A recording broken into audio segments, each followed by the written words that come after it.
Andrej Sládkovič sa narodil 30. marca 1820 v Krupine ako 8. zo 17 detí učiteľa a kantora Ondreja Sládkoviča.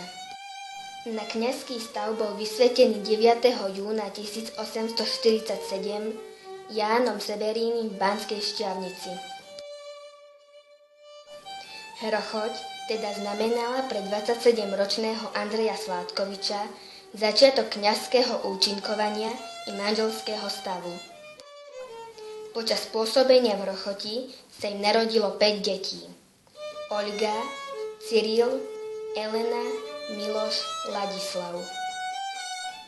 Sládkovič ako farár si uvedomoval, že jeho prvoradou úlohou je pomôcť verenému ľudu a povzniesť ho duchovne, kultúrne a mravne.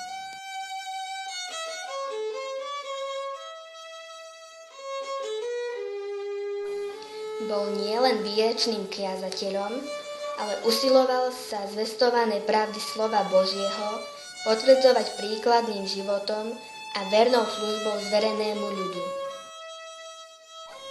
S dôverou sa na neho obracali so všelijakými starosťami a problémami.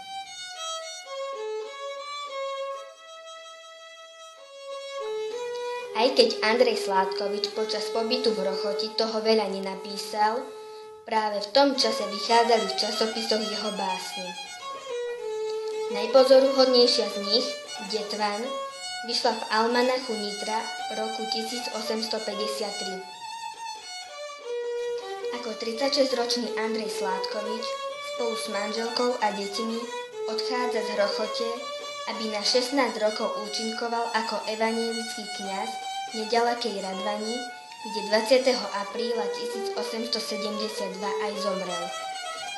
Na počesť tohto velikána je v obci Hrochoť pomenované námestie pri obecnom úrade a čestný názov nesie aj základná škola s materskou školou.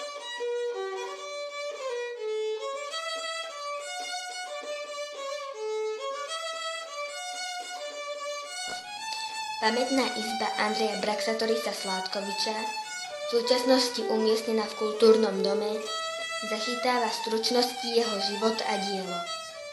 Je jednou zo zastávok, ktoré ponúka informačné centrum Banskej Bystrici ako Sládkovičov chodník.